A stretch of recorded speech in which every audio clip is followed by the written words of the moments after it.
যেহেতু আইনটা অবশ্যই একটা সেন্সিটিভ আইন, আমরা কি অনুরোধ করতে পারি যে এটা পাশের জন্য একটু সময় হাতে রেখে আমাদেরকে একটু সুযোগ দেওয়া হোক? আপত্তি জানাবার জন্য একটা নির্দিষ্ট সময় আছে, সে সময় আপত্তি করলে এটা আমরা গ্রাহ্য করতে পারতাম। এখন বিলের এই স্টেজে আর আপত্তি করার সুযোগ নেই। এই বিলটা হলো একটি গণহত্যাকারী সন্ত্রাসী সংগঠনের নিষিদ্ধকরণ সংক্রান্ত একটা অ্যামেন্ডমেন্ট। আগের যে আইন ছিল সন্ত্রাস বিরোধী আইন, সেটা অ্যামেন্ডমেন্টের জন্য। মানে বিরোধী দলীয় নেতা নিশ্চয়ই স্মরণে থাকার কথা, ওনারা এবং এনসিপির বন্ধুরা সবাই মিলে এটা আন্দোলন করেছিলেন। সেই আন্দোলনের প্রেক্ষিতে এটা মোটামুটি বাংলাদেশে একটা জনমত সৃষ্টি হয়েছিল। সেই প্রেক্ষিতে তাদের কার্যক্রম নিষিদ্ধ করা হয়েছে সন্ত্রাস বিরোধী আইনে, এবং অ্যাকর্ডিংলি সেটা নির্বাচন কমিশনে তাদের রেজিস্ট্রেশনটাও সাসপেন্ডেড হয়ে আছে। অতএব সংসদে উত্থাপিত আকারে সন্ত্রাস বিরোধী সংশোধন বিল 2026 সর্বসম্মতিক্রমে পাশ হলো। আমি এখন মাননীয় স্বরাষ্ট্রমন্ত্রী সালাউদ্দিন আহমদকে সন্ত্রাস বিরোধী সংশোধন বিল 2026 উত্থাপনের অনুমতি প্রার্থনার জন্য আহ্বান জানাচ্ছি। মাননীয় স্পিকার, আপনাকে ধন্যবাদ। আমি জায়গায় ফেরত আসছি। মাননীয় স্পিকার, আমি সালাউদ্দিন আহমদ, মন্ত্রী স্বরাষ্ট্র মন্ত্রণালয়, সন্ত্রাস বিরোধী আইন 2009 এর অধিকতর সংশোধন কল্পে আনিত একটি বিল, সন্ত্রাস বিরোধী সংশোধন বিল 2026 এই মহান সংসদে উত্থাপনের জন্য অনুমতি প্রার্থনা করছি।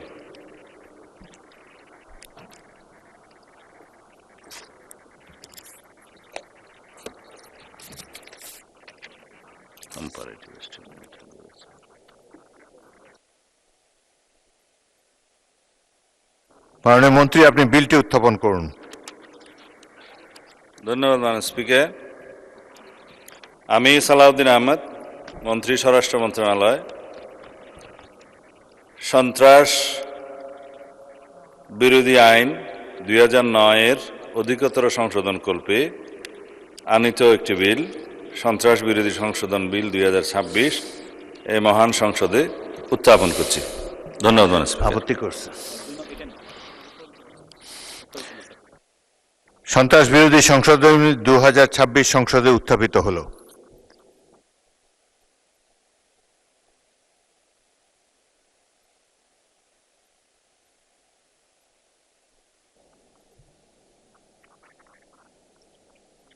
আমি এখন মাননীয় স্বরাষ্ট্রমন্ত্রী সালাউদ্দিন আহমদকে সংসদে উত্থাপিত আকারে সন্ত্রাস বিরোধী সংশোধন বিল 2026 অবিলম্বে বিবেচনার প্রস্তাব উত্থাপনের আহ্বান জানাচ্ছি।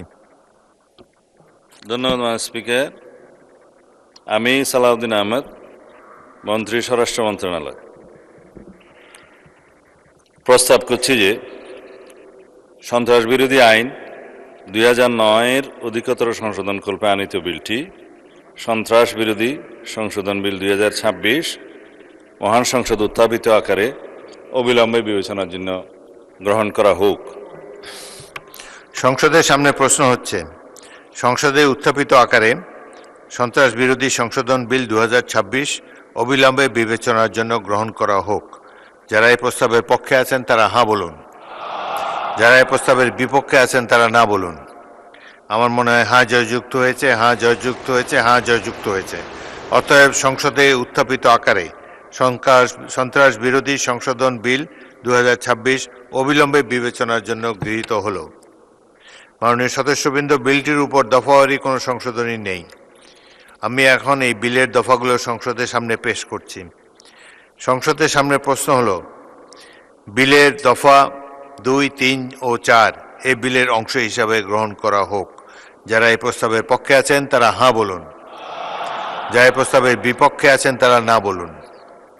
আমার মনে হয় হাঁ জয়যুক্ত হয়েছে, হাঁ জয়যুক্ত হয়েছে, হাঁ জয়যুক্ত হয়েছে। অতএব বিলের দফা 2, 3 ও 4 এই বিলের অংশ হিসাবে গৃহীত হল। সংসদের সামনে প্রশ্ন হচ্ছে, বিলের 1 দফা বলবৎকরণ দফা, প্রস্তাবনা, প্রবর্তন এবং শিরোনামা এই বিলের অংশ হিসাবে গ্রহণ করা হোক। যারা এই প্রস্তাবের পক্ষে আছেন তারা হাঁ বলুন, যারা এই প্রস্তাবের বিপক্ষে আছেন তারা না বলুন। আমার মনে হয় হাঁ জয়যুক্ত হয়েছে, হাঁ জয়যুক্ত হয়েছে, হাঁ জয়যুক্ত হয়েছে। অতএব বিলের 1 দফা বলবৎকরণ দফা, প্রস্তাবনা, প্রবর্তন এবং শিরোনামা এই বিলের অংশ হিসাবে গৃহীত হল। মাননীয় স্বরাষ্ট্রমন্ত্রী, আপনি বিলটি পাশ করার প্রস্তাব উত্থাপন করতে পারেন।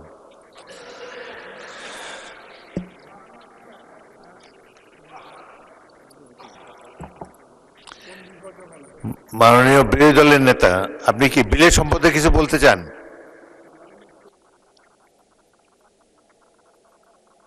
বিরোধী দল নেতাকে মাইক দেন। এই সংক্রান্ত একটা তুলনামূলক শীট আমরা এই 3-4 মিনিট আগে হাতে পেয়েছি, তো এটা পুরা পড়তে পারি নাই। যেহেতু আইনটা অবশ্যই একটা সেন্সিটিভ আইন, আমরা কি অনুরোধ করতে পারি যে এটা পাশের জন্য একটু সময় হাতে রেখে আমাদেরকে একটু সুযোগ দেওয়া হোক। মাননীয় বিরোধী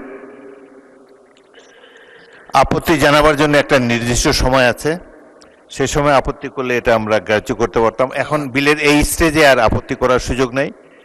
দুঃখজনকভাবে শীটটা তো পেয়েছে এই মাত্র। এনিওয়ে, এটা হয়তো এটা এ সম্পর্কে পরে আমরা দেখব, কিন্তু এখন বিলের এই স্টেজে আপত্তি করার কোনো সুযোগ নাই। অতএব সংসদের সামনে প্রশ্ন হচ্ছে, আপনি কি বিলটি পাশ করার প্রস্তাব উত্থাপন করেছেন? বিলটি পাশ করার প্রস্তাব উত্থাপন করতে পারেন। করতে পারেনি মাননীয় স্পিকার, মানে বিরোধী দলের নেতা ফ্লোর আপনি প্রস্তাব পাশ করার প্রস্তাব উত্থাপন করতে পারেন। জি মাননীয় স্পিকার। মাননীয় স্পিকার, এই বিলটা হলো একটি গণহত্যাকারী সন্ত্রাসী সংগঠনের নিষিদ্ধকরণ সংক্রান্ত একটা অ্যামেন্ডমেন্ট। আগের যে আইন ছিল সন্ত্রাস বিরোধী আইন, সেটা অ্যামেন্ডমেন্টের জন্য। মানে বিরোধী দলীয় নেতা নিশ্চয়ই স্মরণে থাকার কথা, ওনারা এবং এনসিপির বন্ধুরা সবাই মিলে একটা আন্দোলন করেছিলেন। সেই আন্দোলনের প্রেক্ষিতে এটা মোটামুটি বাংলাদেশে একটা জনমত সৃষ্টি হয়েছিল।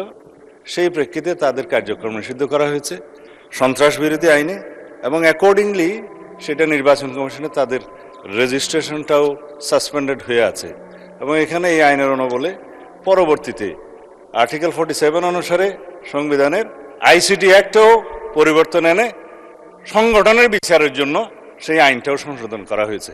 এখন আপনারা যদি এর উপরে আলোচনা করতে চান, আমার মনে হয় সংশোধনের সেকেন্ড রিডিং স্টেজে যদি আপনারা সংশোধনী দিতেন, আলোচনা থাকতো, এবং ফার্স্ট রিডিং এ উত্থাপনের পরে যদি আপনারা আপত্তি তুলতেন, তাহলে আলোচনা থাকতো।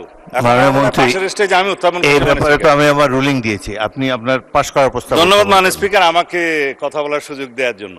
আমি জাতিকে পরিষ্কার করার জন্য এই কথাগুলো বলব। জাতি পরিষ্কার আছে, মেনে নিয়েছেন, ধন্যবাদ মাননীয় স্পিকার। মাননীয় বিরোধী দলের নেতা মেনে নিয়েছেন। আমি সালাউদ্দিন আহমেদ, মন্ত্রী স্বরাষ্ট্র মন্ত্রণালয়, প্রস্তাব করছি যে সন্ত্রাস বিরোধী আইন 2009-এর অধিকতর সংশোধন কল্পে আনিত বিলটি সন্ত্রাস বিরোধী সংশোধন বিল 2026 মহান জাতীয় সংসদে উত্থাপিত আকারে পাশ করা হোক। সংসদের সামনে প্রশ্ন হচ্ছে, সংসদে উত্থাপিত আকারে সন্ত্রাস বিরোধী সংশোধন বিল 2026 পাশ করা হোক। যারা এই প্রস্তাবের পক্ষে আছেন তারা হ্যাঁ বলুন, যারা এই প্রস্তাবের বিপক্ষে আছেন তারা না বলুন। আমার মনে হয় হ্যাঁ জয়যুক্ত হয়েছে, হ্যাঁ জয়যুক্ত হয়েছে, হ্যাঁ জয়যুক্ত হয়েছে। অতএব সংসদে উত্থাপিত আকারে সন্ত্রাস বিরোধী সংশোধন বিল 2026 সর্বসম্মতিক্রমে পাশ হলো।